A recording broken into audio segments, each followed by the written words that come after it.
မင်္ဂလာပါဒီနေ့မှာတော့ကမ္ဘာတောင်ဘက်စွန်အေးခဲနေတဲ့ရေခဲပင်ဒီပေါ်မှာနေထိုင်ကြတဲ့အញ្ញမ်းကိုချစ်စရာကောင်းတဲ့ပင်ကွင်းဖဲကွင်းလေးဒီအကြောင်းကိုပြောပြပေးသွားမှာဖြစ်ပါတယ်ပင်ကွင်းဆိုတာငှက်မျိုးနွယ်ဖြစ်ပေမဲ့ပြန်တန်းလို့မရဘူးဆိုတာသင်သိပါသလားဒါပေမဲ့သူတို့ဟာရေကူးတဲ့နေရာမှာတော့အတော်ဆုံးတွေဖြစ်ကြပါတယ်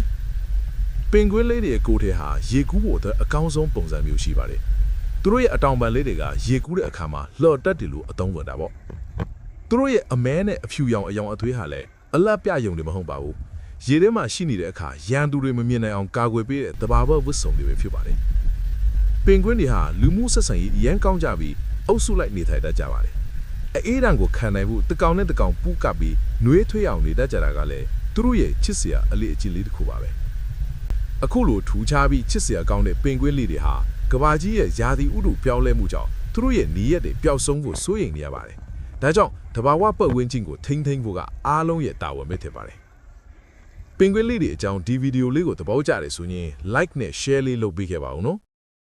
နောက်ထပ်ဘလို့တဘာလေးတွေအကြောင်းသိချင်သေးလဲဆိုတာ comment မှာရေးပေးခဲ့ပါဦးကျေးဇူးတင်ပါတယ်